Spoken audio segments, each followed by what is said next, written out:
నమస్కారం గురుగారు. నమస్కారం అండి.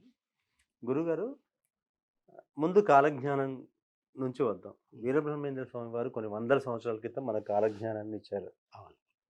అది కొంతమంది కల్పితాలు, అంటే పూర్తిగా కల్పితాలని కొంతమంది, లేదు ఉన్న వాటిలో కొన్ని కలిపారని అంటున్నారు. ఇది ఎంతవరకు నిజం అంటారు? ముందు అక్కడి నుంచి కాలజ్ఞానం గురించి మనం ఆ! గురుభ్యోం నమః. మీరు చక్కటి ప్రశ్న వేశారు. ఇది కాలజ్ఞానం. హ్మ్. వీర బ్రహ్మేంద్ర స్వామి చదవకనే వేద మంత్రాలు చదివాను. ఎక్కడ ఆయన బడికి పోలేదు. ఓకే. చదవకనే వేద మంత్రాలు చదివేని. వారి యొక్క వ్రాతలో సున్న కూడా ఉపయోగించారు. హ్మ్. అంటే అరసున్న ఎక్కడ ఉపయోగించాలని ఎవరికి తెలుస్తది? పండితులకే సంస్కృత తెలుస్తది. పండితులకు తెలుసు. పండితులకే అటువంటి మహాత్ముడు చక్కటి వ్రాత. హ్మ్. వారిది యొక్క వ్రాత ఎట్లా ఉన్నదంటే చాలా చక్కగా గుండ్రటి వ్రాత. అటువంటి వ్రాతతోటి గురిజాలు ముళ్ళు తీసుకొని హ్మ్. చక్కగా తాళపత్రాలు రాశారన్నమాట. ఈ యొక్క కాలజ్ఞానంలో ఒకటో అధ్యాయం నుంచి 11 అధ్యాయం వరకు ఎవ్వరికి అవగతం కావడం లేదు. ఓకే. ఆయన భాష ఆ ఏంటి? భాష ఎట్లా ఉంది, బ్రహ్మరాత ఎట్లా ఉంటుందో, హ్మ్. ఈ యొక్క అది తెలుగే, సంస్కృత మిళితము. వ్యాకరణానికి దొరకదు. సంస్కృత వ్యాకరణం గాని, హ్మ్. తెలుగు వ్యాకరణం గాని తప్పులు అనిపిస్తుంది. కానీ ప్రక్షిప్తాలు కాదు అని చెప్పడానికి భగవంతుడైనటువంటి వీర బ్రహ్మేంద్ర స్వామి హ్మ్. తన అంశతోటి రామయోగి అయ్యవారు మునుగోటి అగ్రహారములో, ఊకొండి రాయములో, హ్మ్. రామనగరమందు 1961కి ముందు వారు జన్మిస్తారు సాక్ష్యంగా నా యొక్క జన్మనే దీనికి ఉదాహరణ. ఓకే. అంటే ఇప్పుడు మీరే వీరబ్రహ్మేంద్ర స్వామి అంశగా మేము భావించాలంటారు. ఆ! అంటే ఎందుకంటే కాలజ్ఞానంలో అదంతకంటే ముందు రాసుంది అని. వ్రాసి ఉంది. అంటే మరి అసలు కాలజ్ఞానమే కల్పితం అన్నప్పుడు ఇది అందులో ఎలా నమ్మాలంటారు? నేనే సాక్ష్యము. నా జన్మనే సాక్ష్యము. ఈ కాలజ్ఞానమే సాక్ష్యము. దీంట్లో మీ ఇష్టం వచ్చినటువంటి ప్రశ్న వేయండి. నేను జవాబు చెప్పడానికి సిద్ధంగా ఉన్నాను. ఓకే. అంటే కాలజ్ఞానం 500 సంవత్సరాల ముందు పుట్టింది గదా! జరగడం ఎప్పటి నుంచి మొదలవుతుంది? పంచసహస్రానిపై తెలిసేనిమా కలియుగం 5000 తర్వాతనే ఇది యొక్క వ్రాత, నేను వ్రాసినటువంటి వ్రాత హ్మ్. అది వ్యక్తమవుతుంది. అప్పుడు 1608లో వారు జన్మించడం జరిగింది. ఓకే. తర్వాత నందికొండకు రావడం జరిగింది. అక్కడ తన పెంచినటువంటి తల్లికి విశ్వరూపం చూపెట్టడం జరిగింది. హ్మ్. అక్కడి నుంచెళ్ళి తీర్థయాత్రకని చెప్పి బనగాని పెళ్ళికి రావడం జరిగింది. గరిమిరెడ్డి అచ్చమ్మ ఇంట్లో గోవుల కాస్తూ అక్కడ కేవలం పాలు తాగి హ్మ్. వారు గుహలో కూర్చొని రామబ్రహ్మ నిర్గుణాకారం వీర బ్రహ్మార్క తేజసం నాదబ్రహ్మ ఇతి ప్రోక్తం నానా దేశాని లక్షణం. వారు నాదబ్రహ్మ తపస్సు చేస్తుంటే చెప్పినటువంటి మాటలే విని వారు గురిజారి ముళ్ళుతోటి వ్రాసినటువంటిదే కాలజ్ఞానం. ఓకే. ఈ కాలజ్ఞానం ఎటువంటిది అంటే కాలగతులు చెప్పేటటువంటిది. ఇది ప్రతి అక్షరం కూడా బీజాక్షరమే. ఓకే. ఇది విస్తృత అర్థము. అంటే ఒక పదం ఉంటుంది. దానికి ఎన్ని పదాలైనా గాని అర్థాలుంటాయి. అర్థాలొచ్చారు. ఓకే. రాఘవ పాండవేయము అనేటటువంటి ఒక కావ్యం చదవండి మీరు. ఇటు రామాయణానికి, అటు భరత. భారతానికి 2 అర్థాలు. ఒకటే పద్యం. హుహు. ఓకే. హరి అంటే కోతి అని వస్తుంది. హ్మ్. కప్ప అని వస్తుంది. పామని వస్తుంది. యముడని వస్తుంది. ఎన్నో అర్థాలొస్తున్నాయి. ఓకే. 22 అర్థాలు గూడా వస్తాయి. అది గాదు, అంతకు మించి గూడా చెప్పొచ్చు. అది కేవలం పండితులకే అది వ్యక్తమవుతుందన్నమాట. ఆ విధంగా అటువంటిది విస్తృత అర్థం కలిగినటువంటిది. ఇది మీరు చదివితే మీకే అర్థం వస్తున్నట్టుగా అనిపిస్తుంది. హ్మ్. నేను చదివితే నాకు వర్తించినట్టే అనిపిస్తుంది. కానీ ఎవరి చదవాలనో వారికి చదివితేనే ఈ విధంగా నా యొక్క ఆహ్, మ స్థితి ఉన్నటువంటి వారికి, అంశ ఉన్నటువంటి వారికి ఈ గుర్తులు కనిపిస్తాయి. ఆ గుర్తులు కనిపించిన వారే వీరు అని గుర్తుపట్టడానికి ఇదని చెప్పి కొన్ని సాక్ష్యాలు ఇవ్వడం జరిగింది. ఓకే. అయితే అది. కాలజ్ఞానం అనేది కాలజ్ఞానం ప్రకారంగా హ్మ్. ఇప్పుడు నడుస్తున్న యుగం ఏంటి? కలియుగమా? ఆ! అయితే హ్మ్. 4,32,000 సంవత్సరాలు కలియుగం. ఓకే. ఇది క ఇది తప్పు గాదు. ఎందుకంటే దీనికి అనుగుణంగా ఇది మానవ అనుగుణంగా దేవ సంవత్సరాలని హ్మ్. లెక్కించి చెప్పడం జరిగింది. ఓకే. ఇది తప్పు కాదు. ఇది మనువు యొక్క స్థితి నుంచి అట్లాగే బ్రహ్మలోకం దాకా, బ్రహ్మ యొక్క ఆయుష్ దాకా, తర్వాత యుగ యుగాంతరాల యొక్క లెక్కలు కరెక్ట్‌గా చెప్పడం జరిగింది. ఇక్కడ మనం తప్పు చేస్తే అక్కడ కూడా దెబ్బ కొట్టొచ్చు గదా! అవును. ఆ! అందుకనే 4,32,000 సంవత్సరాలు 4 యుగాలు కలిసి హ్మ్. నా 43,20,000 అవుతుంది. 4 అవును. యుగాలు కలిసి. ఇది హ్మ్. తప్పు కాకూడదు. అవును. మరి 5,000 అని ఎట్లా చెప్తున్నావు?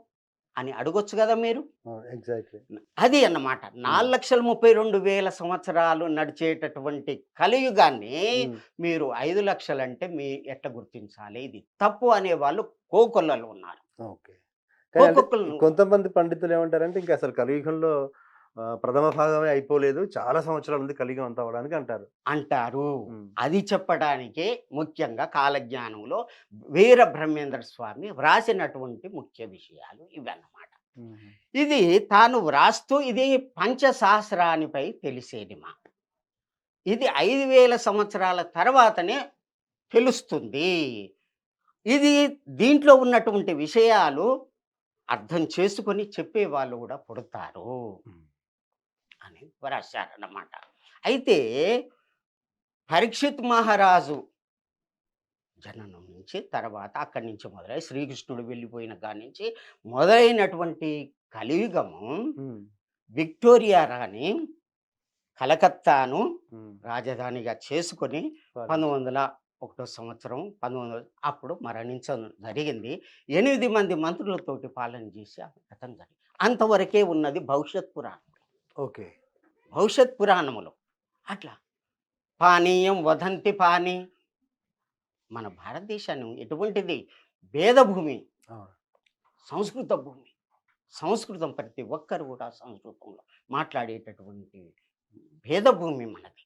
అటువంటిది పానీయం వదంతి పానీయం సంస్కృత పదము. వదంతి పానీ దేవుభయ అంటే హ్మ్. లేచులు వస్తారు, అవును. తుడకలు వచ్చి పరిపాలిస్తారు. షష్ఠిర్ వదంతి 60 షష్ఠి అనేటటువంటి సంస్కృతంలో మాట్లాడేటటువంటి భాష 60 అనే కాడికి దుర్గతి పట్టిందయ్యా. హ్మ్. ఎవరు చెప్పారు? వేద వ్యాస భగవంతుడు చెప్పారు. ఓకే.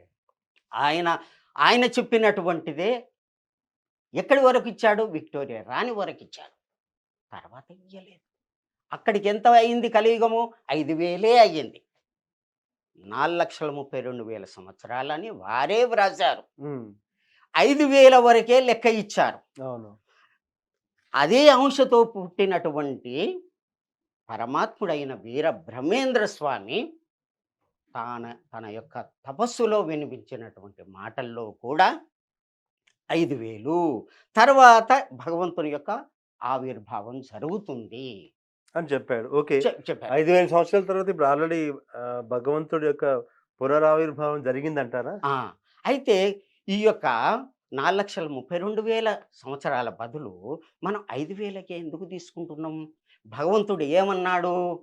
అంటే ఎప్పుడైతే ధర్మం పూర్తి లోపిస్తుందో ఓకే. తదాప్య నేను సుజామ్యహం. తప్పనిసరి ఓకే. సృజామ్యహం హ్మ్. నాకై నేను పుట్టుకొని వస్తాను. పుట్టి వస్తాను. ఎవరు చెప్పనక్కర్లేదు. అవును. కాబట్టి భగవంతుడు రావలసిన టైం వచ్చింది కాబట్టి 1/8/1943లో హ్మ్. వే వేదవ్యాసుడు చెప్పినటువంటి కలియుగ అంతం యొక్క శ్లోకం చెప్పాడు. ఓకే. ఎప్పుడు అంటే 12వ స్కందము 2వ అధ్యాయము 24వ శ్లోకం. యదా చంద్ర యదా చంద్. చంద్ర సూర్య గురువు ఏకరాశిలో ఎప్పుడైతే సమేసి అంతే ప్రవేశిస్తారో తత్కృతం కృతయుగం వస్తుంది. ఓకే. అంటే సూర్యుడు చంద్రుడు బృహస్పతి ఒక రాశిలో పుష్యమి నక్షత్రములో ప్రథమ పాదములో ఆషాఢ మాసములో కర్కాటక రాశిలో ఎప్పుడైతే ప్రవేశిస్తారో 5,000 సంవత్సరాల తర్వాత అప్పుడు కృతయుగం ప్రారంభం అవుతుంది.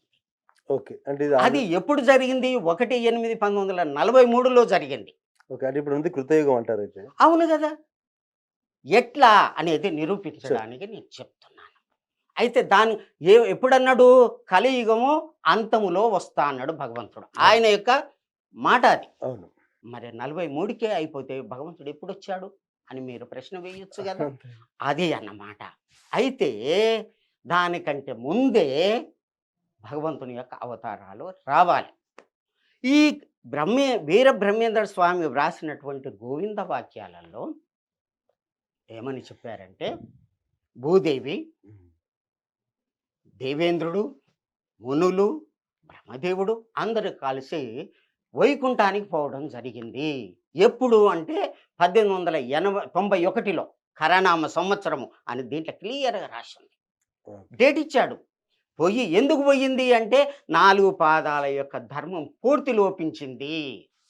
పూర్తి ఎట్లా లోపించింది? అంటే ఎప్పుడైతే కలియుగము మధ్యలోనికి వచ్చిన జరిగిందో. తర్వాత హ్మ్. భట్టి విక్రమార్క కాలం వరకే అది అంతంత జరిగినది. 3044 వరకే జరిగింది. హ్మ్. తర్వాత అంతా కూడా మ్లేచ్ఛలే. నానా భక్షక మ్లేచ్ఛః. ఆ ఓకే. మ్లేచ్చుల యొక్క కాలం వచ్చేసింది. అటు ఆంగ్లేయులు, ఇటు ముస్లింలు 2000 సంవత్సరాలు పీడించి, పిప్పి చేసి మన భారతదేశాన్ని అంతా కూడా నాశనం చేశారు. ధర్మం లేకుండా అయిపోయింది. అప్పుడు 1891లో మహావిష్ణువు దగ్గరికి పోవడం, ఆ స్వామి పంపడం, మహాత్ములు పంపడం, తన యొక్క అంశతోటి పంపడం, ముగ్గురు రావడం జరిగింది. ఓకే. ఎవరు అంటే వీరధర్మజులు, రామధర్మజులు, వీరయోగి. వారితో పాటు ఇంకా నలుగురు వచ్చారు అని చెప్పి దీంట్లో. ఓకే. ఇది సాక్ష్యం, ఇది ప్రూఫ్ అది. ఎవ్వరూ ఆ! చెప్పలేదు ఇంతవరకు. ఓకే. ఎప్పుడు అంటే 5/5/1930లో వారు సూర్యలోకం నుంచి రావడం జరిగింది. దీంట్లో 10వ అధ్యాయంలో మొదటి పేజీలో నక్షత్రం కూడా వ్రాయడం. హుహు. ఈ డేట్ ఉంది 10వ అధ్యాయంలో. నేను నిరూపించడానికి ప్రూఫ్. తయారుగా ఓకే. ఉన్నానన్నమాట. ఓకే. అయితే వారు ఎట్లా వస్తున్నారు? అక్కడ సభ చేసి గంధర్వులు ఆడగా, కిన్నెరులు, కింపురుషులు అందరూ కూడా ఆడుతూ ఉండగా, కాలనేమి అనేటటువంటి పుష్పక విమానం ఎక్కి నేను ఈ భూమి మీదకొచ్చాను. మహానందికి ఆ ప్రాంతంలో అహోబిలానికి వచ్చాను అని 10వ అధ్యాయంలో వ్రాయాలి. తర్వాత శ్రీ శ్రీముఖమే గురి 33లో హ్మ్. హ్మ్. శ్రీముఖ నామ సంవత్సరమే గురి, ముద్దుగురి, బాలగురి, బాలుడై పుడతాడు. 34లో జన్మించడం జరిగింది. ఎప్పుడైతే 34లో భవనామ సంవత్సరములో అంటే 43 కంటే ముందు 34కి వచ్చారు గదా! హ్మ్. వారు ఎటువంటి రూపం అంటే వారి పేరు వీరధర్మజులు. ఓకే. సూర్యలోకములో కంకణము గట్టి ధర్మ రక్షణ కొరకు దేవతలంతా గూడా కొలువగా వారు భూమి మీదికి రావడం జరిగింది. ఇప్పుడు ఉన్నారంటారా అక్కడ? వారే వీరధర్మజులు. వారే స్త్రీ రూపంగా వచ్చినటువంటి మాణికేశ్వరి మాత కల్కి అవతారం అని ముందుగా ఇవ్వడం జరిగింది. ఓకే. తానే నేను, నేనే తాను, జన్మసేవ్యం భక్తిప్రదం ప్రదోష తీర్థం ప్రయాగమాదము ఆనగుంది. ఆ యానగుంది ఎటువంటిది? జన్మను తరింపజేసుకునేటటువంటిది. భక్తి నిజమైనటువంటి భక్తి కలిగినటువంటి. మహాదోషాలు కూడా తొలగేటటువంటిది. హుహు. అటువంటి యానం ఉంది. దాని పక్కకు అక్కడ ఉన్నది ఇంకొక యానం ఉంది. అది కాదు, ఊటుకూరు, మెతకసీమ, బసవ కళ్యాణి నుంచి ఇంత దూరంలో ఏలుకుంటారు. వారి పేరు మాణికేశ్వరి మాత. వారే వీరధర్మజులు. వచ్చింది మరి స్త్రీ రూపం గదా! అవును. మరి ఆ పేరు ఉన్నదేమో పురుష వీర రూపం ఇది గదా! భగవంతుడు ఆత్మ స్త్రీ గాదు, హ్మ్. పురుషుడు గాదు. అవును. తల్లి గర్భానికి వచ్చినప్పుడే స్త్రీ పురుష భేదాలు వస్తాయి. ఆ విధంగా వచ్చి మహావిష్ణువు యొక్క ఆజ్ఞ ప్రకారం తల్లిలాగా ప్రేమ చూపెట్టి అందరినీ జ్ఞానవంతులు చెయ్యటానికి, పాపాన్ని ప్రక్షాళన చెయ్యటానికి, భక్తుల్ని మార్చడానికి వచ్చినటువంటి మొదటి అవతారమే కల్కి కల్కి అవతారము. అవతారం. అది వారే మాణికే వీరధర్మజులు. ఆవిడే మాణికేశ్వరి అమ్మవారంటారు. వారి యొక్క శిష్యున్నే రామయోగి. ఓకే. అందుకు సాక్ష్యమే నేను. ఇది సత్యం సత్యం న సంశయ.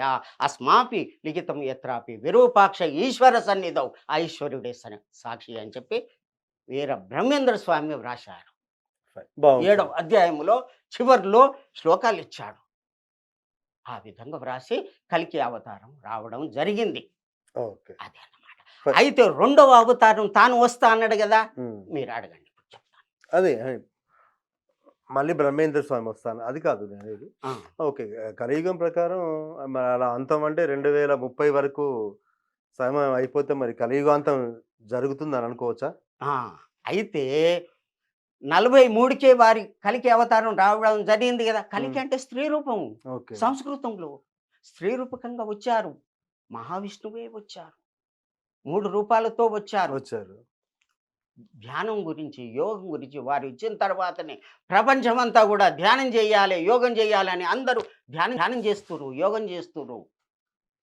అందరూ గూడా సత్యయుగ ధర్మాన్ని పాటిస్తున్నారు. హుహు. ఇప్పుడు ఆల్రెడీ మొదలైందంటారైతే. మొదలయ్యింది. అందరూ గూడా ధ్యానం చెయ్యాలి, యోగం చెయ్యాలి అంటున్నారు గదా! దయాగుణం ఉన్నది గదా! దానగుణం ఉన్నది గదా! తపస్సు ఉన్నదిగా, సత్యగుణం ఉన్నదిగా. ఇవి 4 కానీ అంతకంటే దుర్మార్గులు ఇప్పుడు ఇంకా ఎక్కువైపోయారు కదా! పోతారు. పోయే కాలం వచ్చింది. కాబట్టి వాళ్ళు పోతారు. నానా భక్షకం మ్లేచ్ఛః మ్లేచ్చులంతా గూడా కులం, మతం లేదు. నానా భక్షక మ్లేచ్ఛః వాళ్ళనే మ్లేచ్చులు అంటారు. వాళ్ళంతా గూడా వెళ్ళిపోతారు. ఇప్పుడు మీనశని పోయిన నెల అవును. పోయిన నెల 29వ తారీఖు మార్చి నెలలో ప్రవేశం అయ్యింది. అయిన తర్వాత మ్లేచ్ఛనాశనం అని 11వ అధ్యాయంలో సంస్కృతంలో వీరబ్రహ్మేంద్ర స్వామి స్వయంగా వ్రాశారు. ఓకే. అంటే 25 నుంచి ఇప్పుడు శని ఆల్రెడీ మేషంలోకొచ్చాడు. వచ్చింది. ఇక నుంచి ఎప్పటి వరకు? మ్లేచ్ఛనాశనం. ఎప్పటి వరకు అంటే 2.5 సంవత్సరాలు ఉంటాడు హ్మ్. మీనరాశిలో. మ్లేచ్చులంతా గూడా ఇదైపోతారు. తర్వాత తర్వాత వృషభంలో. కొంత మేలు జరుగుద్ది. ఒకేసారి చంపను. ఓకే. ఈ మంటిపాము శ్రీలంకలో తల ఉన్నది, తోక రామేశ్వరం ఉన్నది. అయినా సరే విభీషణంతటి పుణ్యపురుషులు ఉన్నారు. కాబట్టి నేను చంపను, బెదిరించను, అవకాశం ఇస్తాను. వాళ్ళు మారకుంటే మాత్రం దండం దశగుణం భవేత్. ఓకే. అదే అన్నమాట. ఆయన కల్కి భగవానుడు వస్తాడు గదా! నిరుపమ ఖడ్గధార నిజ బ్రాహ్మణ జన్మములోని జన్మమును సురలను మెచ్చవచ్చెదను సూర్యులు మెచ్చగా రామధర్మజులు. ఆ రామధర్మజులే కల్కి అవతారము. అవును. వీరధర్మజులే కల్కి అవతారము. వీరగురుడే కల్కి అవతారం. ఈ ముగ్గురి యొక్క రూపాలే బ్రహ్మ, విష్ణు, మహేశ్వరుల యొక్క రూపమే దత్తాత్రేయులు. హ్మ్. ఆ దత్తాత్రేయుల యొక్క స్థితే జరుగుతుంది. ఇది సత్యం, సత్యం నసంశయ ఇప్పుడు జరుగుతుంది. ఓకే. అంటే ఇప్పుడు జరుగుతుందంటే అంతం 2030, 35 కంతా మొత్తం కలియుగం. అయితే మళ్ళీ ఇప్పుడు అదే శ్లోకము సూర్యుడు, చంద్రుడు, గురువు ఒకేసారి. ఏకరాశిలో కూడడము, అదే పుష్పవీ నక్షత్రములో ప్రథమ పాదములో ఆషాఢ మాసములో మళ్ళీ వస్తుంది. మళ్ళీ ఎప్పుడు? ఎప్పుడు? 12/8/2026లో వస్తుంది. ఓకే. నెక్స్ట్ అంతే. ఆ! అదే అదే స్థితిగతి వే వేదవ్యాసుడు చెప్పినటువంటి ఆధారంగా మళ్ళీ వస్తుంది. అంటే దీనికంటే మళ్ళీ వారు ముందుగానే పుడతా అన్నారు. మహావిష్ణువే రావడం జరిగింది. ఈ హ్మ్. ఆ విధంగా జన్మ తీసుకోవడం జరిగింది. బ్రాహ్మణ వేషములో హుహుహు. అన్నాడు గదా! శంబల గ్రామంలో కలికి పుడతాడు అని అవును. ఉంది. ఉన్నది. హ్మ్. విష్ణుయేష అనేటటువంటి బ్రాహ్మణుని యొక్క ఇంట్ల కలికి ప్రాదుర్భవతి. వారు ఎప్పు పుడతారు ఎప్పుడు అంటే ఎప్పుడు? అని చెప్పారు. అవును. మరి ఆ యొక్క శంబల గ్రామం ఎక్కడుంది? అది దివ్యమైనటువంటిది గదా! అవన్నీ గూడా చాలా లోతైనటువంటి పదాలు. ఓకే. అక్కడ ఉండి వ్రాసిందే ఈ కాలజ్ఞానం అని ఒకటో సౌజన్యంలో వ్రాయడం జరిగింది. ఓకే. అక్కడ కూర్చొని ఎక్కడ శంబల గ్రామంలో కూర్చొని వ్రాసారు నలుగురు మహాత్ములు. అదే ఈ ఈ కాలజ్ఞానం. అయితే అక్కడ పుట్టినటువంటి బ్రాహ్మణ జన్మలో పుడతా అన్నాడు గదా! ఇప్పుడు వారు బ్రాహ్మణ జన్మంలో పుట్టడం జరిగింది. అయితే ఎప్పుడు? 12/8/2026 కంటే ముందు పుట్టాలి. అవును. కాబట్టి పుట్టడం పుట్టారు. జరిగింది జరిగింది. అని భవిష్యమాలిక ఉత్తర భారతదేశంలో అచ్యుతానంద దాసు 5గురు మిత్రులు కలిసి వారు ఎవరు అంటే శ్రీకృష్ణుని యొక్క స్నేహితులు వాళ్ళు. హ్మ్. వారి యొక్క దయచేత మళ్ళీ జన్మ తీసుకొని ఒరిస్సాలో పుట్టి భవిష్యమాలిక అనేటటువంటి గ్రంథాలను వ్రాయడం జరిగింది.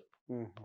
అయితే వారికి ఏమని ఆశీర్వాదం అంటే, నేను ఒక మాల ఇస్తున్నాను, అది వేసుకొని మీరు తిరగండి, ఎక్కడైతే దాని యొక్క రేకులు పడిపోతాయో అక్కడ కూర్చొని వ్రాయండి, మీ యొక్క దివ్యశక్తి వస్తుంది, అదే భవిష్యమాలిక అవుతుంది అని హుహు. చెప్పారు. చెప్పడం జరిగింది. ఎవరు? జగన్నాథుడు చెప్పడం జరిగింది. ఆ విధంగా వారు వ్రాసిందే భవిష్యమాలిక. భవిష్యమాలిక. నేను అక్కడ చదివాను, ఇక్కడ కాలజ్ఞానం చదివాను. 2 అక్కడ భవిష్యత్తు పురాణం చదివాను, భవిష్యమాలిక చదివాను, కాలజ్ఞానం చదివాను. ఇవన్నీ చదివి మీ ముందు కూర్చున్నాను. ఇది సత్యం అన్నమాట. ఇది ఎండింగు.